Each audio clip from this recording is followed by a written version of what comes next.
Hello, and a very warm welcome to all of you tuning in.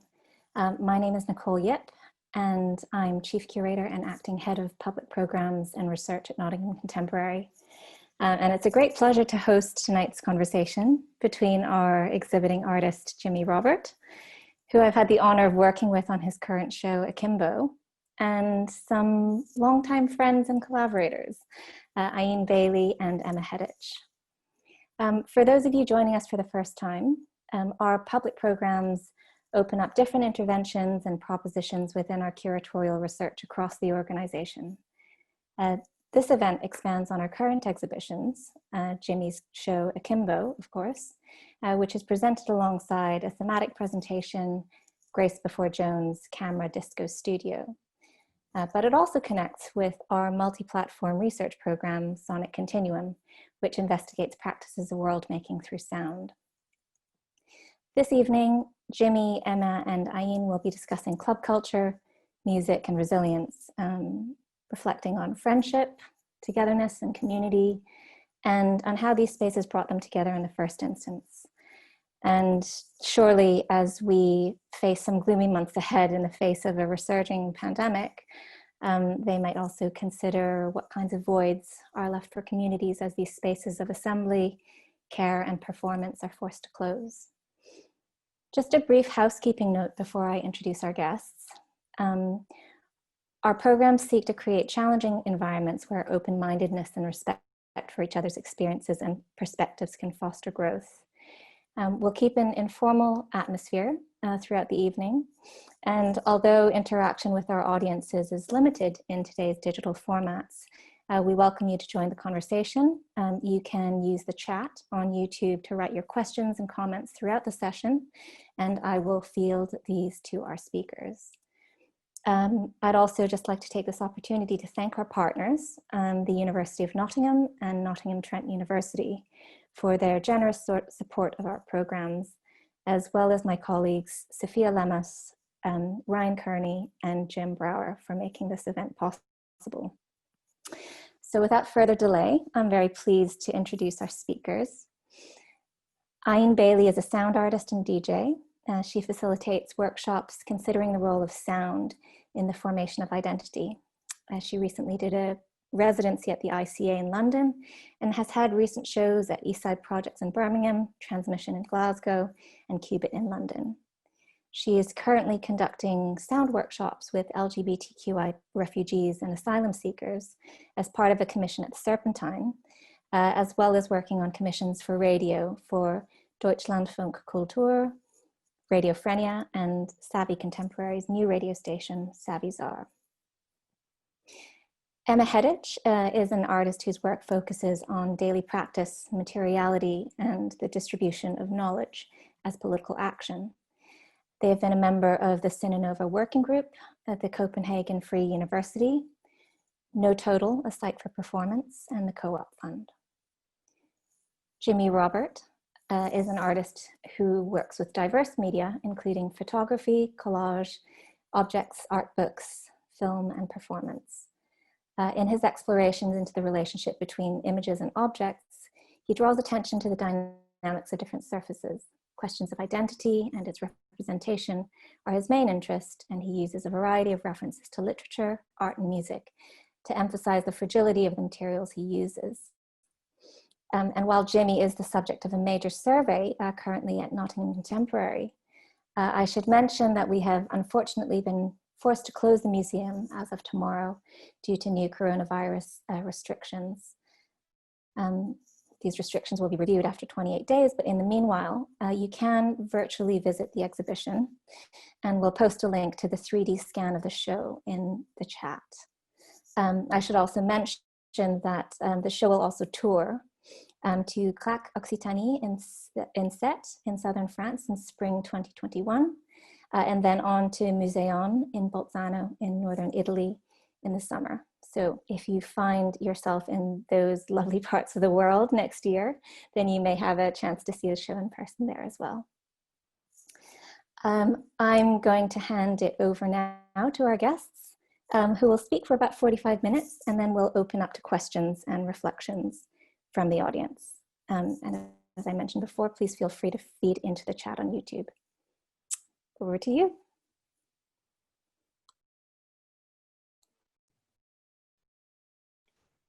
Hi. Hello. Hi. Hello. Can we, like, the three of us have the sound on at the same time? That's not going to be like overlapping. That's okay. It's fine, Can I you hear think. me well? Yeah, it's fine. So I just thought of this conversation because, I mean, this summer you had, the two of you, your birthday at the same time, and we did like a Zoom for it, which was really nice. And then I thought, oh, it'd be nice to kind of not necessarily recreate this moment, but have another conversation beside this moment and bring us back together in this platform. And I was thinking mostly also because it was like a way to kind of, think of like, it was like a surrogate party in a way. And then we were like chatting and there were games and things. And I was thinking a lot about dancing and how I know you too. I've met you and mostly through clubbing, and then beyond that as well, also through the Rixi Cinema, where we, like, some of us worked. Emma and I worked there. I was coming there. And so, yeah, there were some clubs I was going to where I met Emma, and called Ducky, which was just on the Thames, on the opposite side of Tate Britain. And it was a club playing mostly indie music, and I was gay, and like hosted by Amy Lamé. And what was great about it was that there was a platform for people to perform.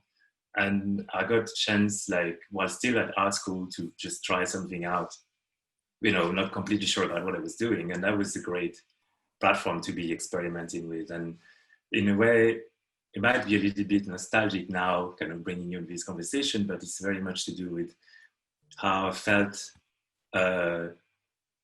London was for me at that time in the 90s, being a student and in opposition to France, where I was coming from, and how a lot seemed to be possible, experimental. Just the thought of going first to art school, the accessibility to some clubs, to some scenes, the diversity of the scenes. I would go to an indie club, I would go to a drum and bass club, I would go to a fetish club in Brixton. Everything seemed possible. There wasn't this kind of, let's say, separation between like some worlds. And that was something maybe of that time that I feel very much was very formative in a way, my approach to music, but also I was very much interested in the way people were moving already. And so I was very much interested in that and looking into that.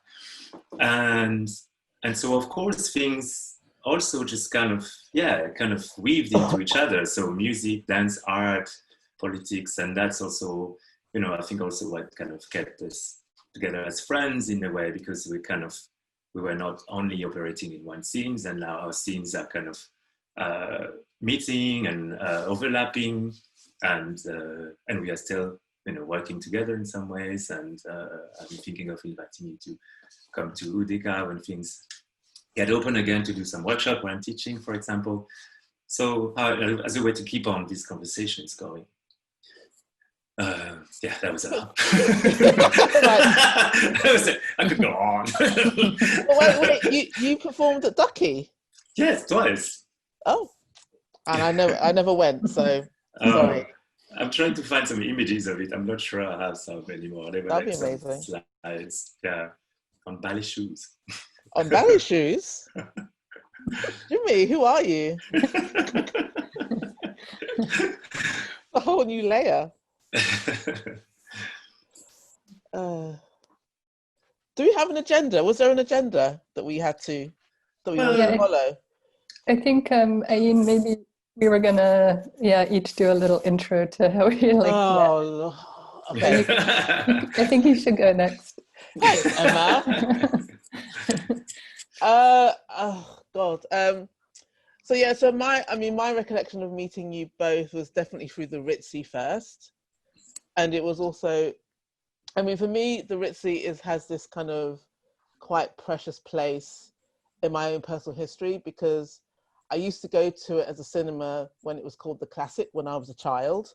So like it's been in my life almost for as long as I can remember. So it's interesting that it's a place where these formations have happened. You know, there's you, there's Emma, there's Ego, who's also a dear friend, you know, Mystique, Brian. I mean, there's loads of people who've passed through it. But it's also interesting that how our friendship has kind of moved beyond that realm into art and into music. And I think one of my abiding memories of the early years of our friendship, Jimmy, is you doing the door for us at Precious Brown at the Candy Bar, which was cute. So there's all these overlapping. I mean, there's so much. I mean, where to even really begin? But maybe we can explore some of that a little bit later. Emma. Yeah. Two Leos. Yeah, I mean, definitely I would say like the ritzy and then sort of club social life was what sustained me, I think, during that period. And I actually think of the ritzy being kind of like my MFA program or something that I didn't ever do, where it was the transition from, you know, being in art school before in the early 90s and then moving to London and then working at the ritzy, you know, whilst it had all its problems of being a business for some people that we worked for, was also incredibly productive. And yeah, I think we met so many good people, and also just centering around the cinema, which has influenced all of us, I think, as well, in terms of the artwork that we make and the way we think, and whether it's through the kind of sound, music, or the juxtaposition of image and sound. And but yeah, and that it as a social experience, and sort of not necessarily in the sense, I was thinking about this, that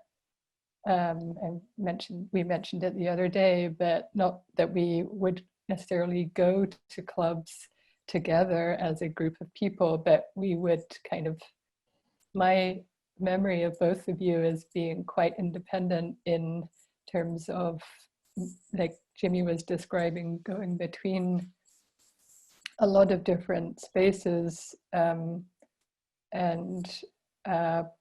you know, arriving kind of almost alone, but knowing that you would find friends there, and going for different reasons in terms of whether it was specifically a DJ that you were interested in, or a type of music, or like Jimmy was talking about Ducky in terms of more of the performance or the people that were there, or how people dressed, how, yeah, and finding a particular community of friends that you knew would kind of probably be there.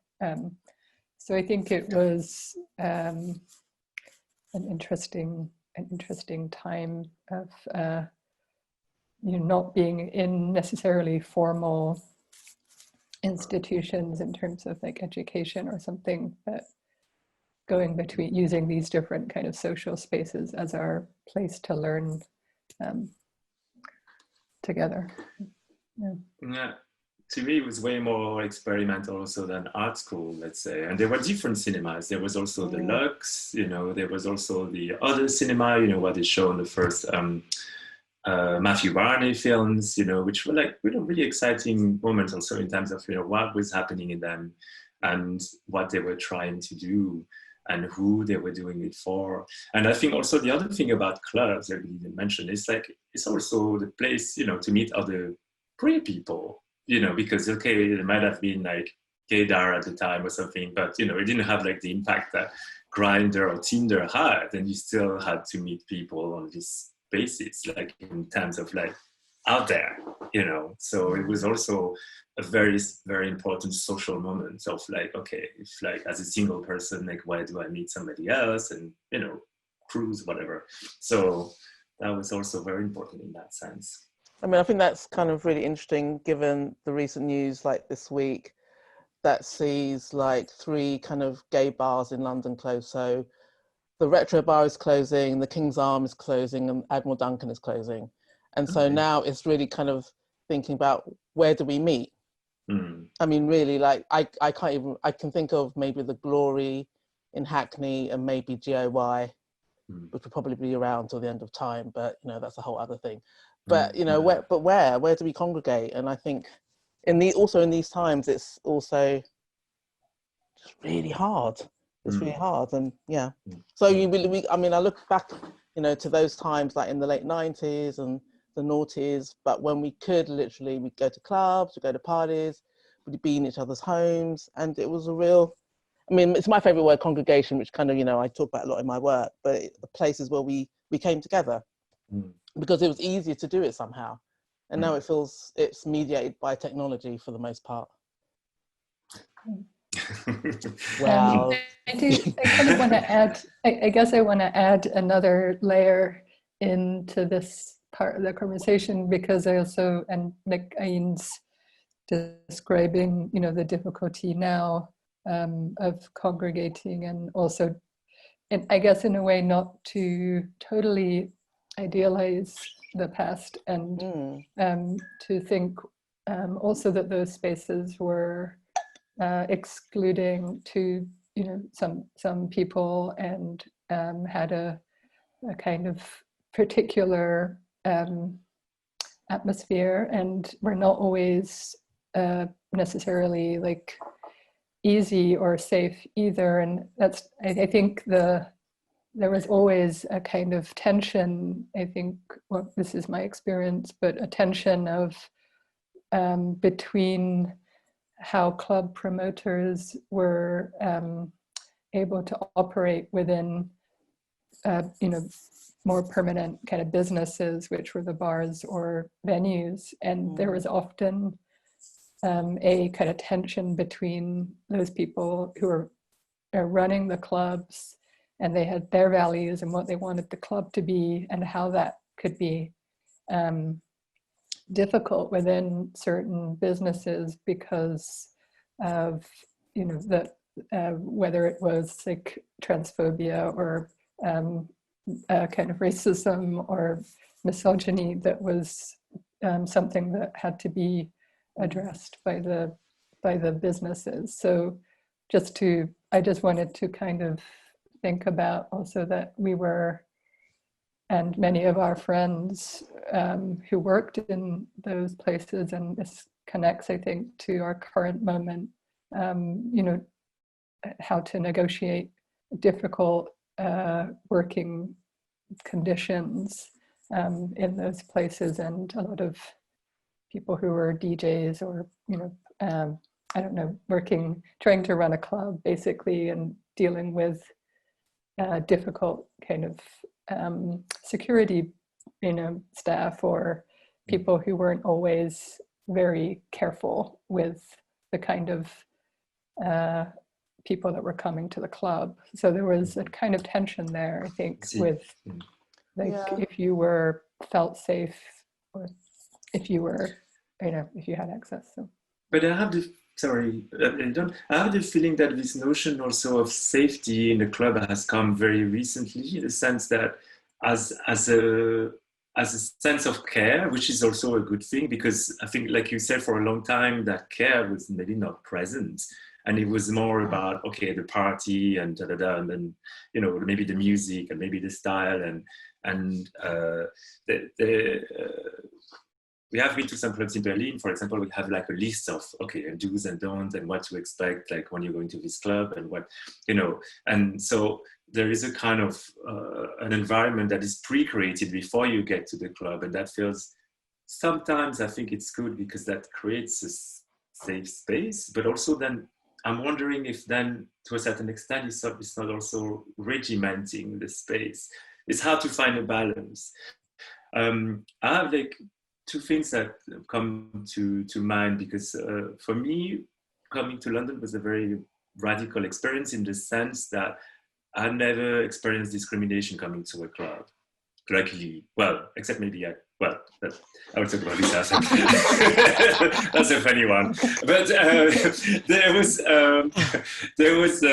in Paris, I experienced in the 90s, you know, bouncers telling me, "Oh, you cannot come in because we don't like your shoes," and I was just like, What? Okay, we could enter a discussion about shoes, but I don't think it's about shoes, really.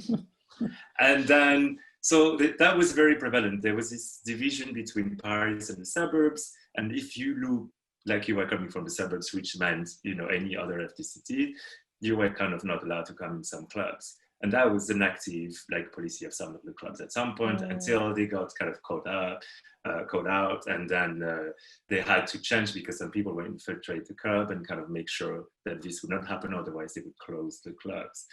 And this I never really experienced in London, unless it was a kind of, you know, how do you say, dress code club and very fetishy. And I remember one straight to go to Fist and having absolutely no clue that it was like, I knew it was a fetish club, but I came all dressed up. And then I think at the time it was for Susie Kruger at the door. Do you remember Susie Kruger? And she just looked at me to toe and she was just like, nah. And I was like, well, I'm all dressed up, nowhere to go. And that was actually maybe, yeah, for my good, actually, because I would have not walked inside the club. You know, so it was not like the same form of discrimination. And but at the same time, I also remember stories in London around time at that time of like that same club having, you know, a doorman wearing a Nazi outfit, for example, and we were all like, what, you know, and it was just like this line of like between the, you know, the fetish and then like the problematic, and then also this idea of safety, like this is a bouncer, is wearing a Nazi uniform. Oh, like, bouncer. Yeah, the guy at the door. So it's like negotiating also that idea of safety. It's, you know, was a pretty front line at that point. But yeah, I mean, I think this idea of safety is an interesting one, because I have experienced like hanging out with mates, and I remember trying to get into a well-known club, I won't even say what it was, on a Friday night and literally being asked, "Are you gay?" And I was like, "Well, I'm practicing." So it's like, okay. And you kind of dismiss it a little bit, and then we got in and it was okay. It's pretty shit music and whatever. And then again in Soho on Wardour Street, trying to get into like a late night bar restaurant with a group of Black women and being denied access. And it's like, okay, so, you know, when I talk about, I mean, I don't really talk about safety as such, but when I talk about clubbing, I'm talking about those spaces where we actually hung out, not like clubbing as a whole universal thing, because I didn't go to most things. I went to those things where my mates went. Do you know what I mean? So it's like, I mean, it's kind of interesting not to think about clubbing for everyone, but clubbing where we went. So Queer Nation and, you know, Booty and places like that, really. Yeah, I mean, I feel like, my experience of going to Booty and Precious Brown and Ducky and Happy Days was always like a family feeling of like, but partly, I mean, that is partly about like, you know, when you like knowing Ayin and knowing like a DJ is sort of like, you know, you feel kind of like you're, you have this kind of right to be there or something, or it's for you. So it's, I mean, I think those are interesting kind of connections.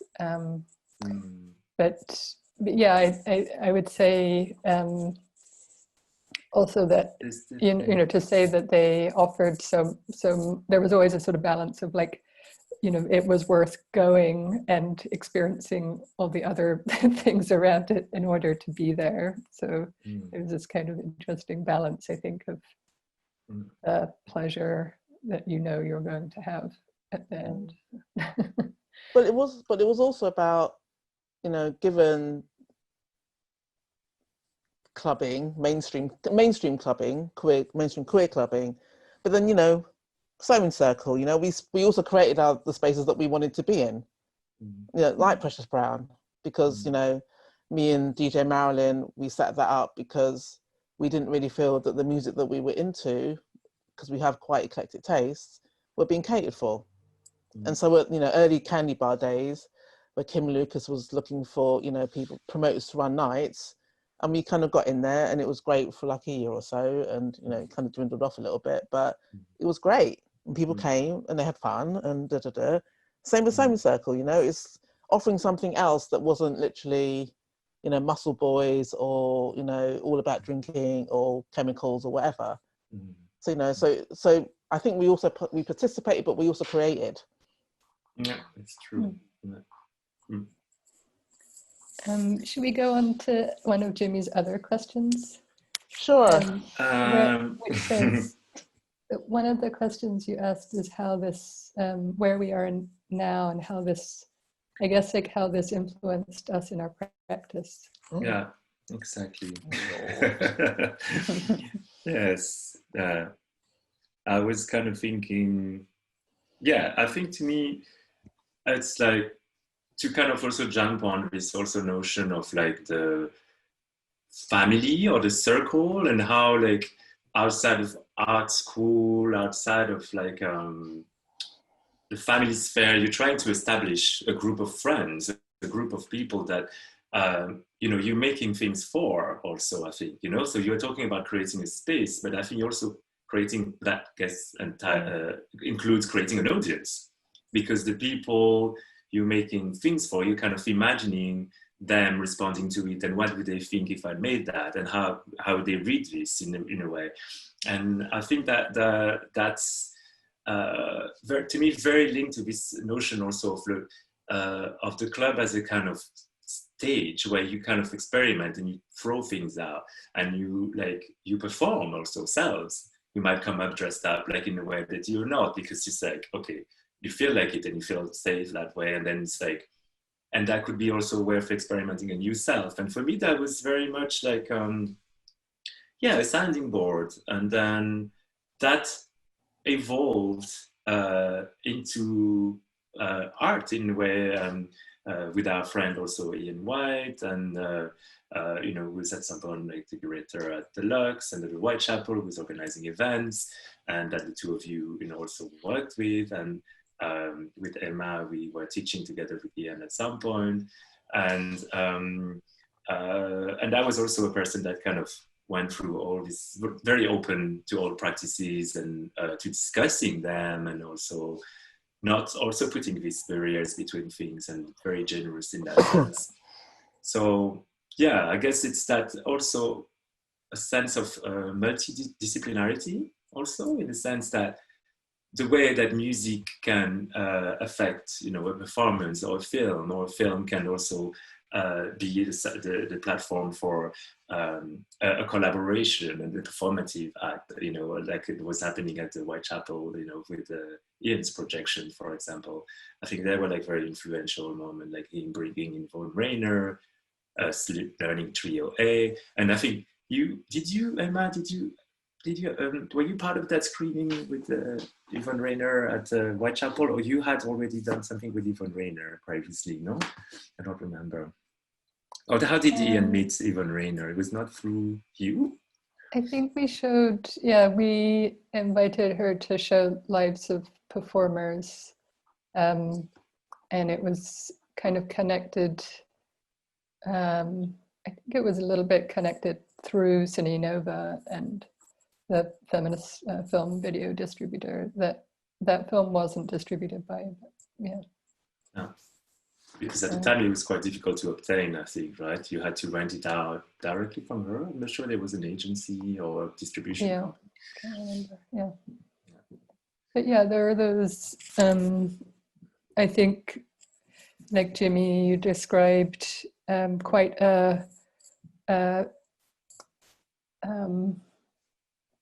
expansive, I think, idea of what the collaborations were at that time, and how we were seeing, like, the kinds of, I wasn't really I don't think I was really going to see a lot of exhibitions at that time. It was really, or I'm talking about like the late 90s, I guess, and early 2000s, but mostly going to cinema or going to see performances at Ducky or, and I guess prior to Ducky, there were the performances that were happening at the ICA that Lois But wait a minute. You were also organizing shows in your bedroom.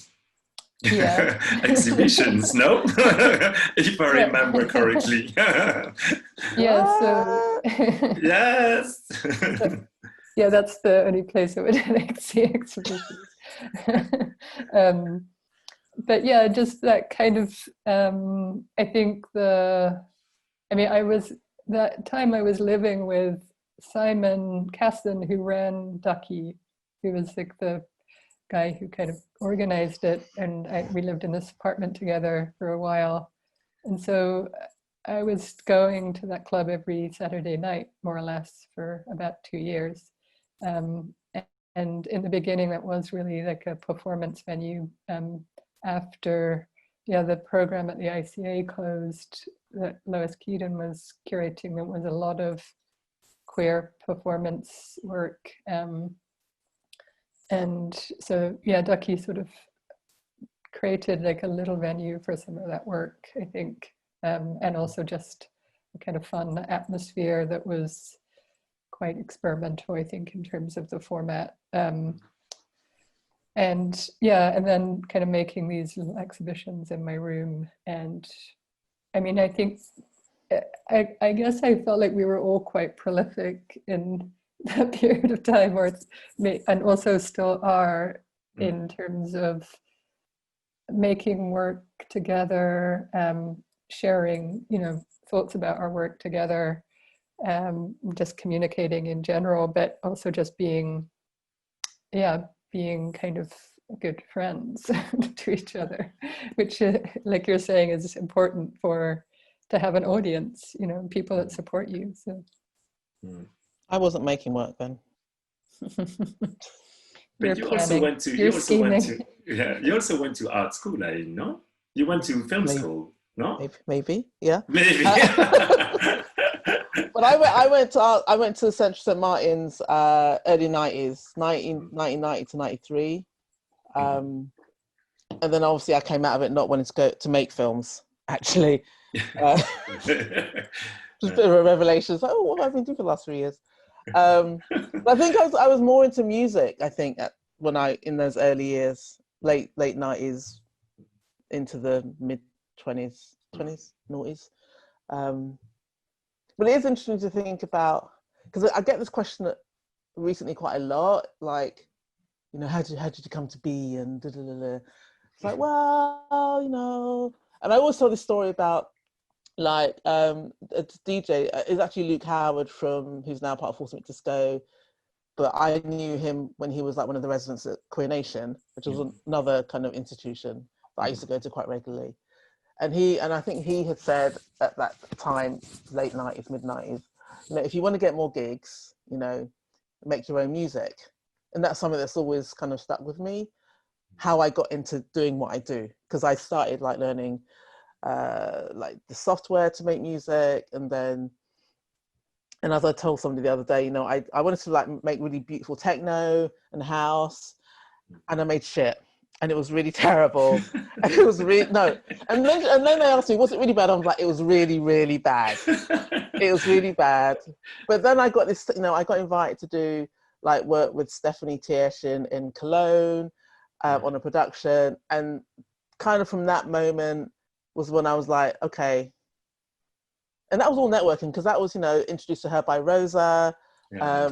For me, it's like there were always all these connections to making work, like working with you, working with Sonia, like recently working with Ego. There's just all these, from all the years that we've met people, just suddenly somehow we're here, we're there, and then we're over here as well. Yeah. But they're all friends, funnily. But they're all friends, yeah. I mean, also I do make work with other people, just in case anybody's listening. But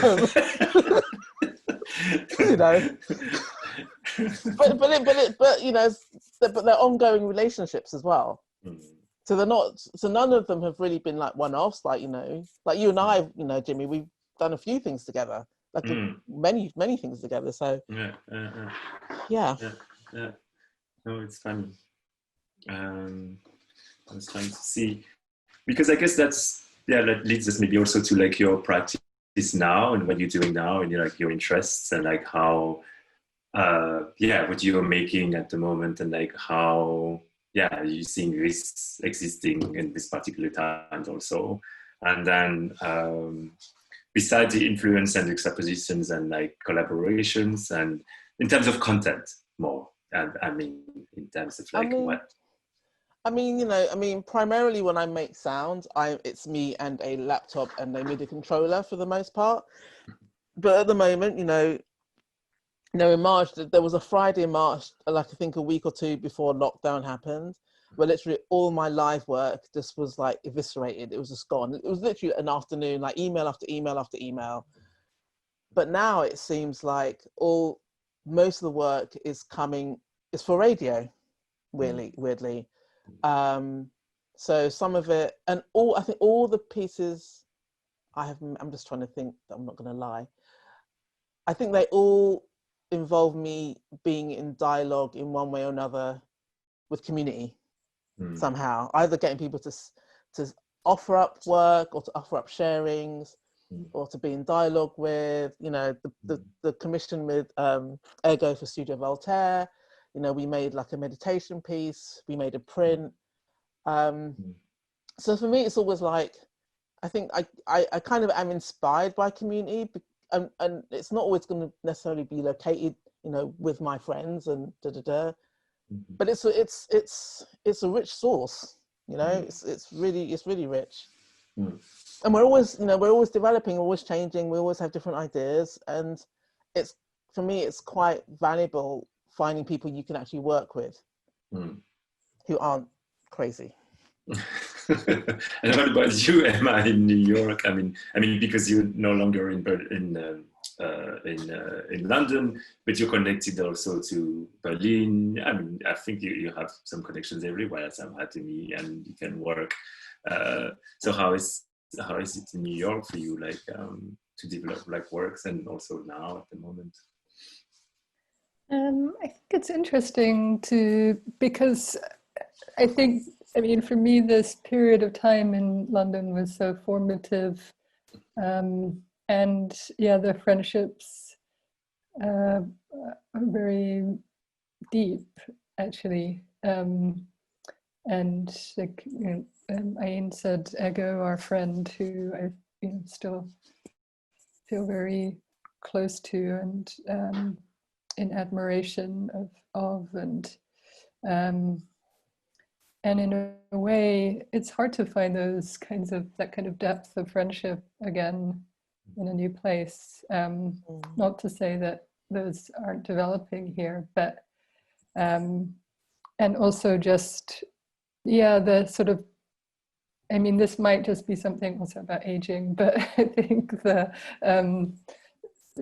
period of time going to clubs and that I feel like you saw a different side of me than people here, maybe, who I'm friends with, get to see, because I don't, especially now, don't go to so many clubs. But the last time I went to a club here, I went, for a specific DJ and just stayed really for their set and just danced the whole time and then kind of left. And didn't talk to anybody at the club. But I often wish that I had more of those experiences with people that I know here, so that they could see a different side of me. And I feel like, with both of you, I feel, you've seen me kind of dancing, flailing around in action, trying to make out with somebody.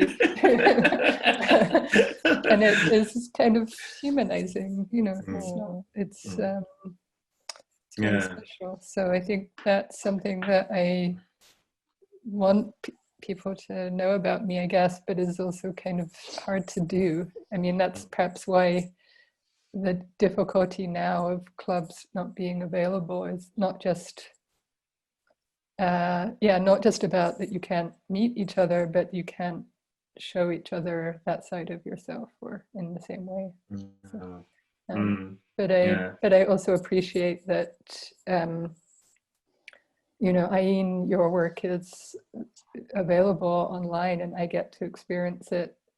And Jimmy, that your work is happening online in some form that because of physical distance I wouldn't be able to experience it anyway. So the only problem is then the performances again, the liveness, and that's what to me is the hardest in a way, because a couple of shows been cancelled, okay, but then performances, and then rescheduling, and then so each time the timings are changing and you're never really sure, and the whole economy of people kind of not getting the jobs that that they would get, and or not getting the money that they would have gotten otherwise, it's one thing. And then there's like many thoughts coming up, but to come back to this idea also of like the scenes of the clubs as a place of sometimes care, or like what is then not happening at this moment is that also a lot of people not having this platform where they maybe solely exist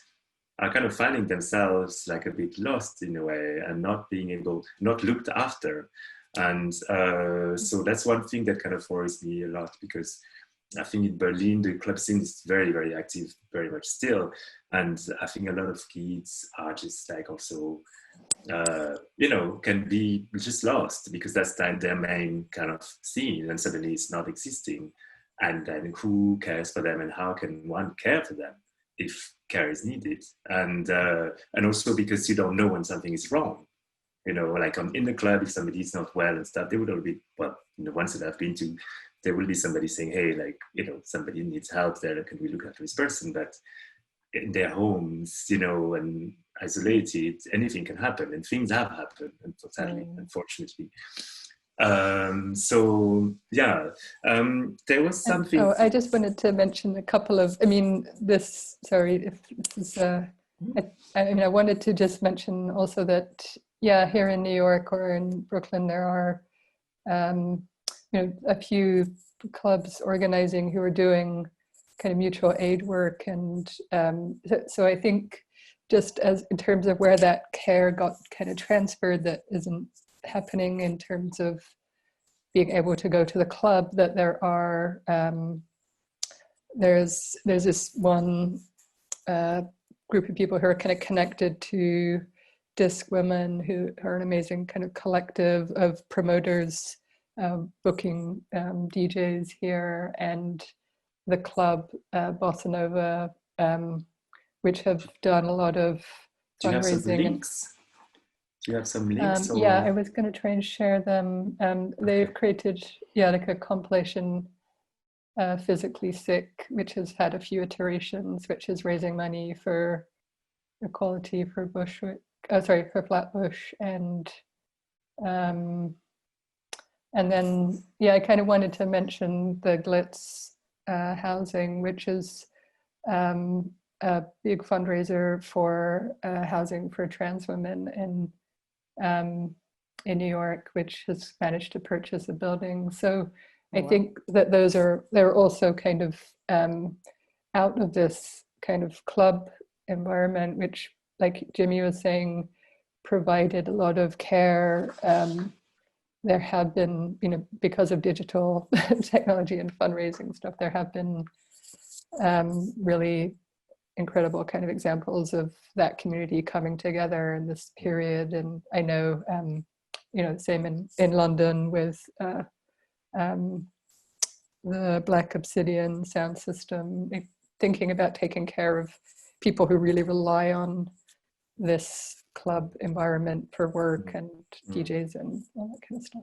So.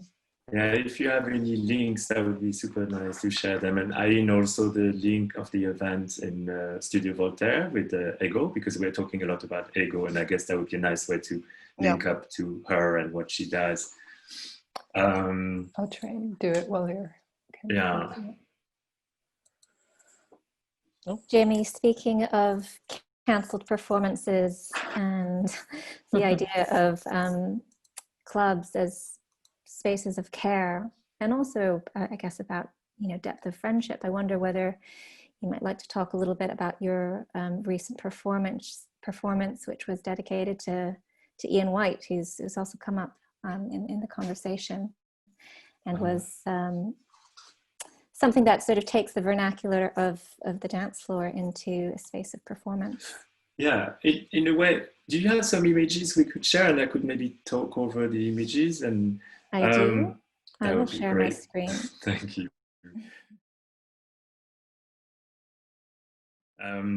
So in a way, this also came about through talks between us, and Aine had told me about a project, an ongoing project that she had, which was about disco and death. And then she was doing a performance in Berlin that I went to and played this track, which was like a kind of deconstructive disco track. And that was like the departure and the inspiration for this performance called Joie Noire that was organized at Kunstwerke last year and curated by Mason. And that was also part of a program that Emma was part of also, being a collaborator of Ian as well. So it was like, I did something in January, Every Ocean Views did something in the spring, and Emma in the summer. And so yeah, somehow it was kind of gathering all these elements that we've talked about already just now. It came through mainly this desire to make something to celebrate my collaborations with Ian, with whom I did like about 3 performances, and it was a very, very close friend and an influencer, and in the sense of his personality, his thoughts, and I think to a certain extent also we influenced him also a lot in his practice, and so this piece came through also reading about Douglas Crimp, and at some point in his biography, Before Pictures, he writes about disco, and then he writes about ballet, and it really keeps these things very separately. And then I was just like, oh, why do they have to be separated? A bit like this kind of notion of high art and low art. And because he writes about disco with such pleasure and like what it meant at that time, I think it was the first time that people were going to clubs, or, gay men in particular, trying to find a space of their own. And that was the beginning of the guest list and, like all of these things that we know very well now that are belonging to the club culture. And drugs, etc. But also this trance, also of like just pure dancing, which I totally miss, where you just get lost into the music and dance and dance and dance. And you could do this at home, but it's not the same. And then it was like trying to bring these notions of the aesthetic of ballet and the rigidity of ballet, and against like the love and exuberance of disco. But then also reflects on AIDS, which was also striking at the same time as the explosion of disco in New York, and also very specifically how lesbian women responded to the crisis and were the only people who dared to touch like the skin of these men that were dying at this point, and because touch and proximity was also then a big issue, and a bit like it is now. I'm not saying they're the same crisis at all, but there are some similarities in terms of distancing and touch. And so that was something I wanted to investigate with this piece, and create this kind of nightclub within this institution, and then see how that could be touching notions of like spectatorship. How does one listen to a piece of music? So there is a piece of music that Aine composed in this piece, but also bringing in a bit of like Ducky and this indie years of this club where they were playing like pop music, where I got to know Emma, and this reference to Morrissey, the death of a disco dancer comes in also at that within that piece, uh, and also thinking about like where Morrissey is positioning himself also right now politically was very interesting, you know, this, because we were talking about nostalgia and these references, but it's also interesting how people change, and like how now he's very kind of super conservative. And for me, it was like a very, very interesting figure for a very long time. And so it was kind of trying to collapse all these different ideas, whether it's the institution, the politics of viewing and dancing, into one piece. And it's becoming more and more what I'm interested in a way, like introducing these various ways of looking at things. At the time we spend looking at things, this economy also of viewing, this economy of like watching something, of spectatorship, is what I was trying to bring about.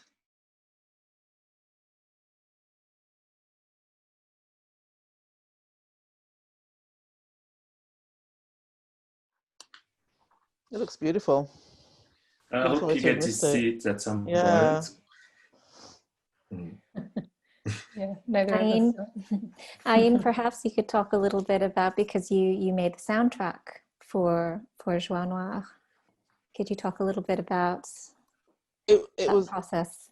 It was actually a pre-existing track. So it's actually the first of intended many, which I haven't kind of quite returned to. So basically, it's a deconstructed version. So I have this idea that I want to make deconstructed versions of disco, because disco is probably one of my first loves. And the track is actually a reworking of Dinah Ross's Love Hangover. Yeah, I mean, I don't know. I mean, it's, you know, it's for me, it's like kind of, it's the remixes basically. So it's very evident if you know the music, what the song is. But yeah, I mean, the process of making, I mean, you know, it's, for me, what I do is I find material. Normally I record them myself, and then I basically sample, edit, place, take away, place, move. And literally that's pretty much how I make music. It's very akin to editing film, like celluloid, actually. And that's like, because it's, you know, there's timelines, you know, and, you know, because when I learned to work with film, I was literally working with celluloid. I mean, kind of video a little bit, but it was celluloid and Steenbecks and cutting and taking something out and moving it somewhere else. So literally, you know, when I edit, I still have that kind of process still in mind, actually. I don't know when I don't know where you first heard that track, actually. Did I perform it somewhere? We had talked about it, and then you performed it in Berlin at next to Brandenburg Tor. There was this event organized by Nina Adusei. Ah, of course. Yeah. Okay. And then I was like, I want to work with this. Yeah. I mean, yeah, it's quite a dramatic piece of music. Mm. Quite a dramatic piece of music, yeah, which is, I don't think is available to listen to online, because, you know, got to save something. Can't put it all out there. Yeah. But yeah. Mm-hmm. I mean, your process there seems to be this relationship between memory and sound at play in your process. You know, you talk about sampling, about, you know, recognizing music being attached to certain moments. I was kind of interested to hear you talk a little bit more about this idea of sonic autobiography that you work with. I wondered if you could say a little bit about that. So I've been working with this idea of sonic autobiography since about 2017, and the idea for it actually came out of a PhD that I did not complete, and it's okay. And basically, I was looking for my PhD. I was looking at the idea of. I think the eventual research question that I had was, how does God, how do queer women and non-binary and gender non-conforming people of color use sound to create place, which is, great. Did a load of interviews, great. And then I got invited by Wising to do a study week. And I thought it was quite an interesting idea to think then about how to kind of distill the idea into like a theme that we could use for the week. And so I came up with the idea of bringing people together to again congregate and inviting people to come in with memories of sound, not necessarily music, but sound. And then we would share. So we'd sit, I think we were together for 3-4 days, and literally we played music and listened together and shared. I also organised some yoga, got Gemma, my friend Gemma Romain, in to give a talk about, I think in London in the interwar years, people of colour, artists and stuff. It was a great week. So since then, I've done a number of these workshops. And these are the workshops that I now do through Serpentine projects, working with the Micro Rainbow and inviting again, and we've taken it all online, inviting people to share sounds and music that have special relevances for them. Yeah, it's been an amazing journey, actually. I participated to one of them at the ICA. Oh yeah, the ICA. I mean, that was an extraordinary day. Absolutely. Oh my God, yeah. Very emotional. I remember crying my eyes out. It was really. I think emotional is an understatement for that. I think everybody was crying, but it was unexpected. Also, I think it was just. Yeah, I think that's the idea of sharing a sound with a group of people that you have chosen, that is very personal for some emotional reason, suddenly exposes you so much. And then, you come sharing part of your biography suddenly with people that you don't really know, but then there's this sense of togetherness and community. And then it was really, really, really great experience. And I think what I find quite stunning about all the workshops is that there is this kind of temporary formation, temporary community, but people open up really, really quickly. It's quite extraordinary. Yeah, there is an availability somehow. Yeah. Right? But I think it's also this. Go ahead. I was going to say, but I think one of the things which is kind of influenced me in terms of making work is when people open up about grief and death with people they don't necessarily know. It's mind-blowing, actually. Yeah, because that was the starting point. Because I was like, why were we all crying? Yes, of course, that was the starting point. There was this sense of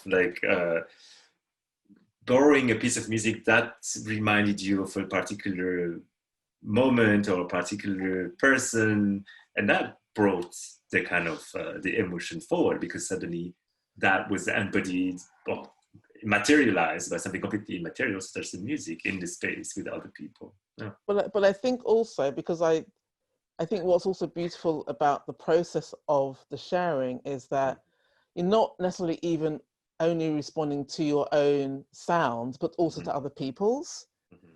And I think that was when because I think when there was crying all around the room, but it wasn't necessarily even about that sound. But it's obviously everyone, I guess if there's a room full of crying people, then potentially can be triggered. But there was just something just really, it was so intense. Yeah. It was, but it was beautiful. And I had to drink quite a lot of whiskey afterwards, actually, because I did. I felt really shook, actually. But it was beautiful. Yeah. It was I got very drunk very quickly. Anyway. So what about you, Emma, and maybe the project you did in Berlin, because it's not your last project, but the last one I'm aware of, and I don't know if you wanted to say something about that. I also just reflecting on what you were both talking about, and I guess it makes me think of, right now, in terms of all kinds of things that people are grieving, in terms of, what's happening with whether it be a loss of an opportunity that you were planning or, you know, to have, or the things that, you know, in terms of your health or well-being or family members. And so it seems like, you know, just thinking how meaningful that seems to be as a process now, the work that you're doing, Ayin, in terms of these workshops, as a you know, way that you're expanding your work and practice. And I think those are, you know, and that these institutions are supporting that, which is, you know, it's such a delicate kind of thing to do. And it sounds like you also have, you know, found ways of kind of developing your work in that way, which I think is so important. And yeah, I mean, I don't really know what to say about about other things, to be honest. But only that I guess I was just, you know, I'm trying to sort of hold on to this question of also what I learned from my relationships to both of you in particular. And I think just whether it was understated or overstated, I think a kind of just general criticality of, or maybe a little bit of, yeah, like a carefulness about how to work within different institutions, or a kind of questioning of some spaces, but also at the same time, this incredible kind of generosity that I think you both have. And, you know, trying, like this expression of like trying to find a way out of no way, that's, I think, you know, people may have heard. But yeah, some of the sort of contradictory aspects of our lives and the difficulties of making art and being, you know, able to kind of support each other, and how different institutions work, and so I think I've learned a lot from not just like particular instances, but just kind of following along the way you've continued to work over time, and sort of trusting your own process, but also being open to share that with other people. So I just want to thank you both for that. Yeah, well, thank you also. And I think you were also, you know, at the time when I was at art school, like super influential. You told me like to watch some films, you know, Chantal Ackerman, Marguerite Duras, and all of these have like, you know, stayed with me. And it's like, it's very important for me to have you there at that point. That's funny, because I feel like you told me to watch those films. Sorry. I was like, I actually wrote this down as something to say, but I remember, I think the first time I hung out with Jimmy, sort of outside of work, I went over to the apartment where you're living, and you had just watched Pink Flamingos, or you were halfway through watching it. What a cliche. A good one, though. And then I was like, but then you also like talked a lot about like French literature and philosophy, and I remember you talking, I feel like you were talking about Marguerite Duras, and I was like, I didn't know who that was at the time.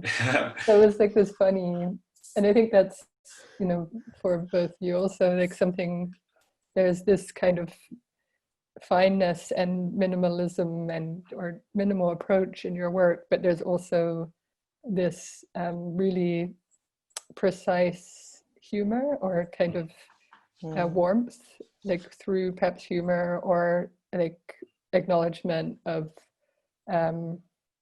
certain kinds of humorous feelings. And so yeah, just like the kind of, that's such a specific kind of place to operate, I think.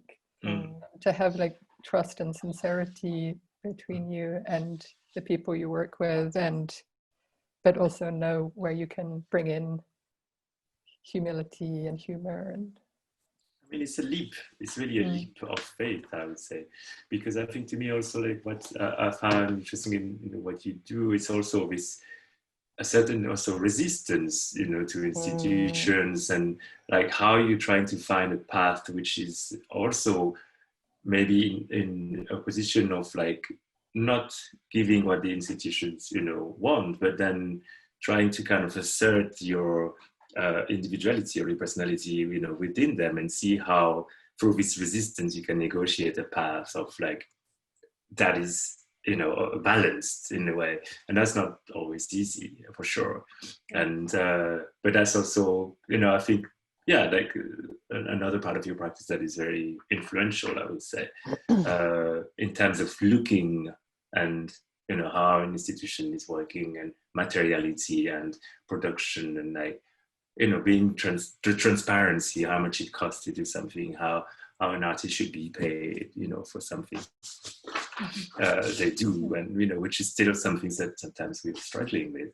And so there is the enthusiasm, and of course that's great, and everybody we all want to do things, but then so you're bringing also all the decor, all the things that is like behind all these structures, beside this desire to make things, which I think is important to know. Do you have any questions? Because I don't know. Maybe we should. Yeah. Yeah, I mean, we've touched on this a little bit throughout the conversation about how the absence of clubs is affecting some communities now. I just wondered how you all feel about the future of queer nightlife. I mean, it has already. I mean, it has already, in many ways throughout history, always been tested, and by necessity, it's evolved and adapted. And I wondered whether you felt there might be strategies for how it could reinvent itself, and whether you feel any kind of assurance that this sense of togetherness will always somehow be possible. I mean, I think we talk about kind of mainstream queer clubbing, and the people who are excluded. So obviously, sometimes you're able. Back in the day, it was actually easier to find a space. Like somebody would let you run a night. Maybe they take a percentage of the door. I think now, pre-pandemic, it was almost like a lot of the newer club nights have become quite itinerant. So they would have to move around depending on who was feeling generous at any given moment in time. I think now, I feel hopeful somehow, even though it's been completely decimated. But early on in the pandemic, and we were talking about like the mutual aid groups, and there was this wonderful, wonderful, wonderful event called Lava Lake, which was basically a 24-hour fundraiser organised by some members of Black Obsidian Sound System. And there was a mutual queer, for people of colour, a mutual aid group that was set up, and they did this fundraiser, and it was huge. I think it raised over like £50,000. But just the energy, even though it was kind of mediated by technology, it was astonishing. It was absolutely astonishing. And people just kind of be getting up, they'd be brushing their teeth, they'd be drinking, like yogurt in the morning, or there was one guy, I think he was on a beach, maybe it was Brighton. I mean, there were just all these. It was just incredible. I think people will always find a way to hang out. I think you strategize. People always find a way. I think. Yeah, I think so too. But you have to. Is it? Do you have a saying like in English? Where there is a will, there is a way. A way. Yeah. Voila.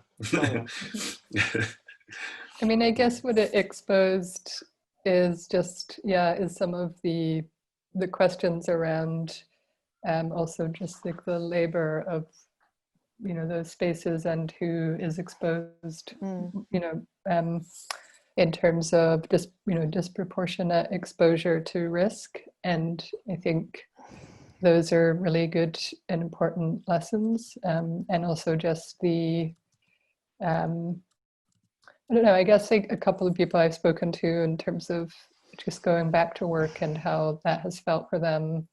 And, you know, mentioning that there are things that, you know, that they just don't feel willing to take anymore in terms of risk at work, and whether that's just because of, you know, whether it's about like COVID or not, it's just about like maybe, yeah, just a reflection of like how yeah, how kind of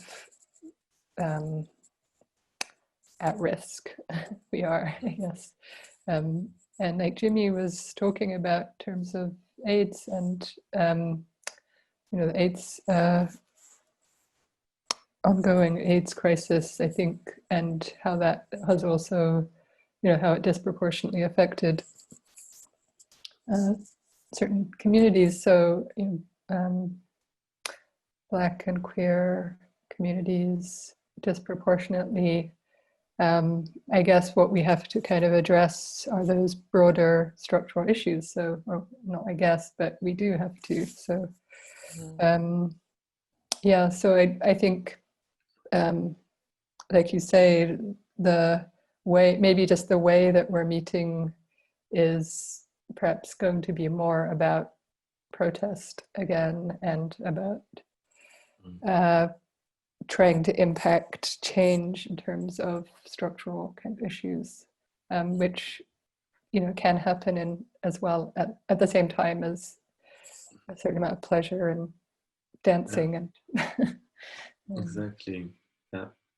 Exactly. So that brings us back, you know, in a way, in a nice loop, and it's like a sign of protest and togetherness. And it's like how a congregation be also, but you know, whether the club is a site, you know, is a site for protest or for a community to be able to do that as well. And I think, you know, there's a club in Berlin called, like, for example, Room for Resistance that you both know, I think, and has been also thinking in these terms, I think, a lot. And yeah,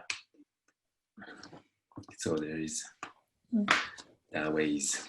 I'm glad to hear that. Okay. I have a couple questions coming through the YouTube chat.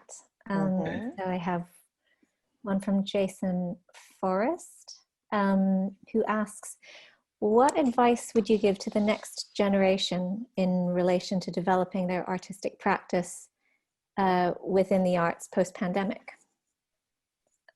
A more general question, I suppose. I mean, I think this is, I think the same thing perhaps as before the pandemic, but I would say that, you know, this question of support and having invitations to do things, it, for me, was so important in terms of friendships and people who, like Ayin and Jimmy, who also created, you know, spaces to invite people in to work with them or do things. And so I think for me, what I would really suggest is to not rely on, you know, the other institutions or in larger institutions, or wait for them, but to create those systems of support and invitation amongst yourselves, with your friends, you know, with your community, or people that you want to meet. I feel like that's always been fundamental for me. I wouldn't have continued making art without that. I just wouldn't have done it. Which is what we said at the beginning, in a way, no? When you were talking about Precious Brown, and you said, okay, there was nothing on the scene that was for you, so you created it, and so you just need to go out there and do the things that you think is missing, and not wait for somebody to do it for you. Because I think sometimes people are also in this mode of like, oh, what are you doing for me? And it's like, no, you have to do it yourself. And, you know, and it's a tough one, but I think it's also very emancipatory as a kind of act and as a gesture to kind of create the space that you want. I mean, I would also say, I mean, yes, I agree wholeheartedly with what you both said, but I would also I think it's also about finding kind of your art comrades, because I think it can, I mean, I still do often find it quite an isolating experience being an artist and making work. And I think sometimes if just have somebody to talk to, or, you know, people who will lend me their ears for a new composition, just so I, you know, somebody to bounce ideas off, I think is also quite important. Yeah, and to talk about your work, find people to kind of, who can offer some actual criticality, which I think is also quite important. And also maybe, yeah, invite, yeah, but like you said, show something to somebody, send them a film, or send them like, let's say, okay, what do you think of this? Simply, you know, it's like, that's how it starts in a way. Which is can be not necessarily easy, but I think it can be very rewarding actually. And yeah. And try not to despair, because I think, you know, sometimes it's like you kind of, you feel like you're making work like in a void or in a bubble. But I think, you know, I think I always like to think there's somebody out there who, I mean, it's a bit different for me now, but who wants to listen to what I have to say. And I think everyone has their audience, and I think it's also about finding your audience as well. And I think if you are an audience, you should let people know that you like their work. Definitely. It's true. It's true. Don't be afraid of being a fan. No, you know what? True. I did this radio thing like last Friday, and there was this young guy who was producing the show, and he was a fan. I was like, "What? Who are you? I don't know who you are." I was so like, "Oh, that's so cute." Yeah. So yeah, be a fan, and it's important, because you don't know who you're touching, as it were. Do you know what I mean? It's like you don't know who you're, you know, who's reaching out. Yeah. Yeah, I think it's important. Yeah. I hope that answers your question.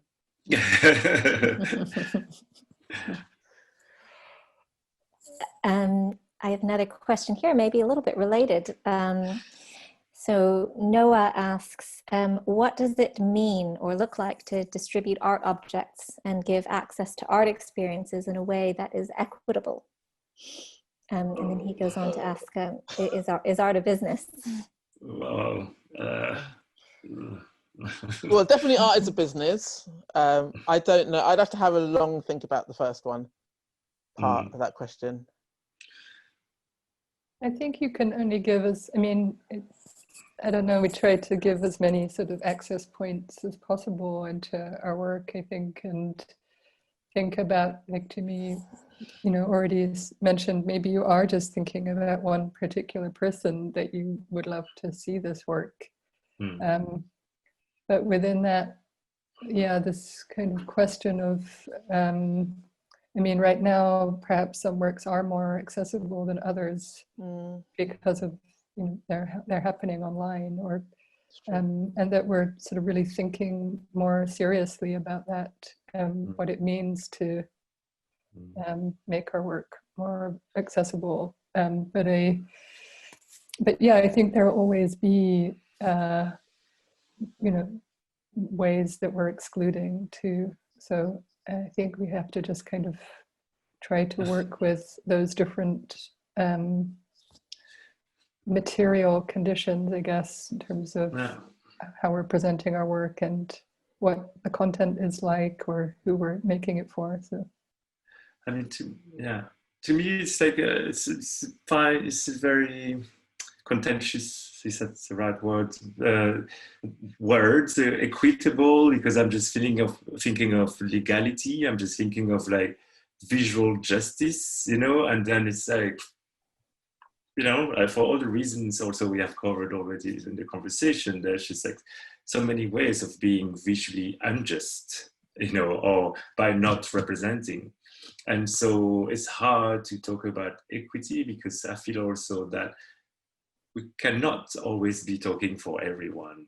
And then, like we said also, like the images said or pointed, you can also sometimes be thinking of just of one person when you're making a work. And for example, very often I think of our friend Ian, who's not here anymore, thinking, you know, what would he think? You know, so having this conversation with somebody who's not here even.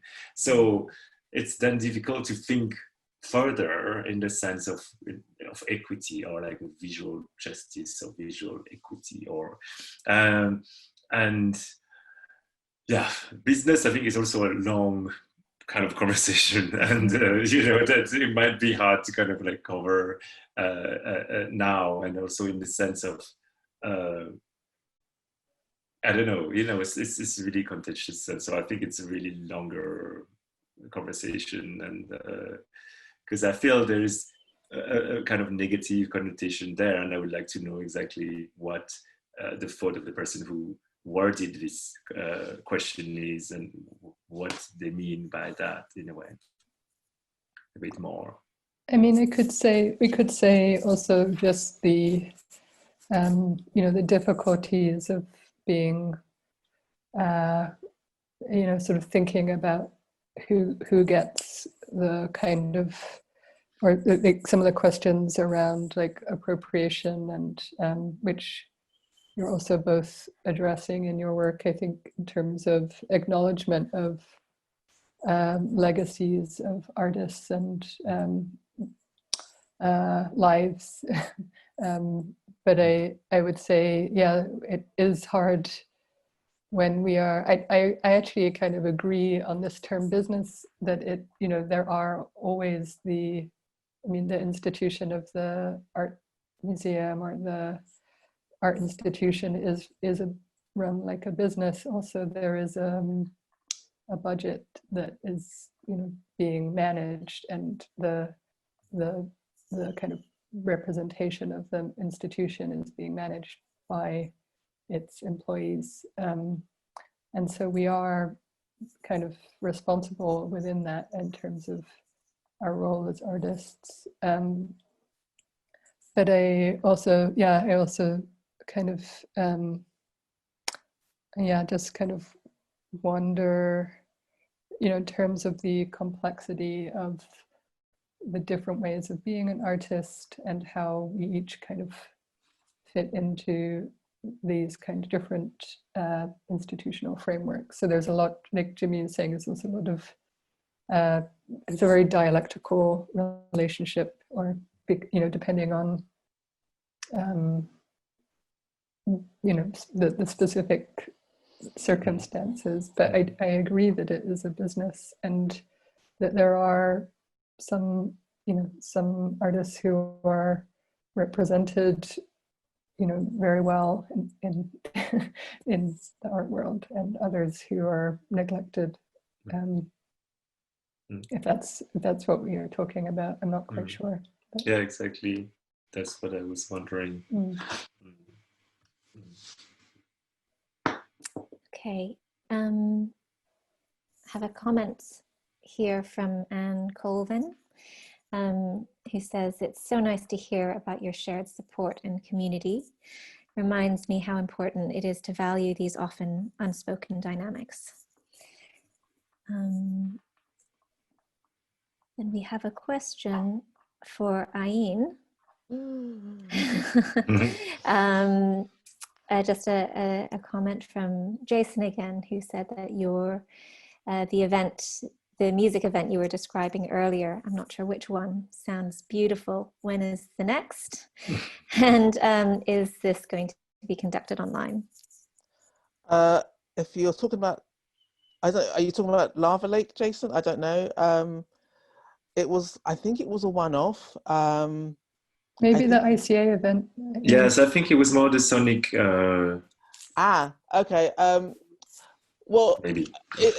Okay. So the Lava Lake thing, I think it was a one-off. I don't know if the organizing committee for that will do another one. It would be great if they did, because I think people loved it. The ICA was actually a residency, and the Sonic biography event was one of 3. And normally when these workshops run, there is not normally a public who are invited. It's normally a private session for those who participate. So currently there are no plans to do another one. But, I get, people want to invite me to do it. I'm always up for a conversation. Yeah. Watch this space, watch that space.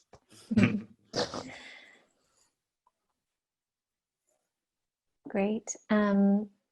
There's a couple follow-up comments from Noah, who asked the question about whether art was a business, which I can just read out here.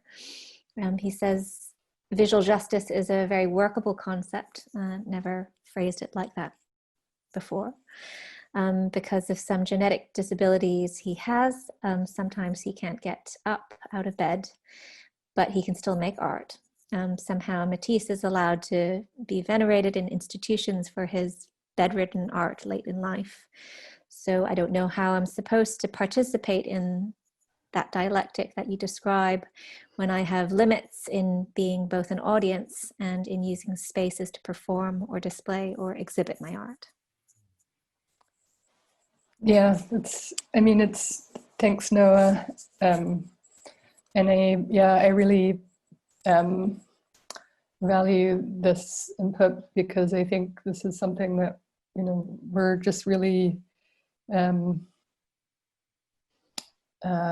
terms of ableism in our conversations and in the art world, and in life, that need to be addressed. So, and I think, the example that you give of a recognized artist is, it's really important to sort of think, well, how are we all able to kind of operate within such a ableist system, which is demanding a lot of productivity. As I'm talking as an artist right now, but for very little support or care in return. So making work, going to see exhibitions is labor. All of these things which are,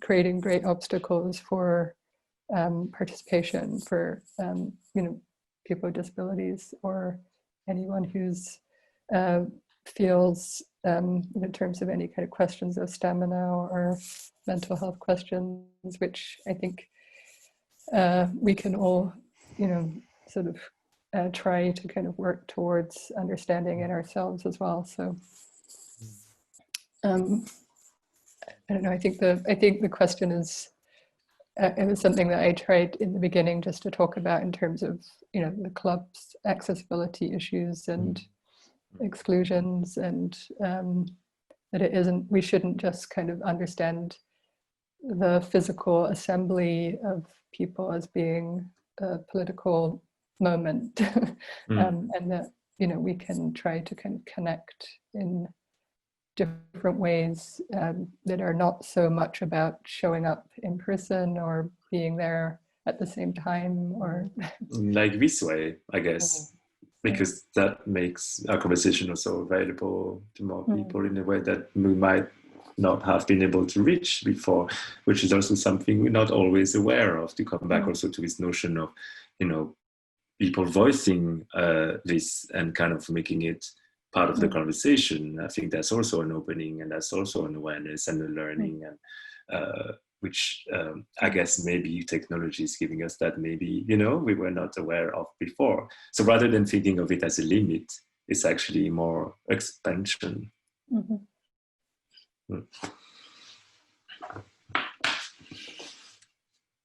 Great. Maybe this is a good moment to wrap up the conversation. I have several comments in the chat just showing appreciation for the conversation, and a big thank you for sharing and for creating such a generous space of friendship. So thank you so much, Jimmy, Emma, Ayin. Thank you. Nicole. And thank you for everyone who contributed to the conversation through your questions and comments.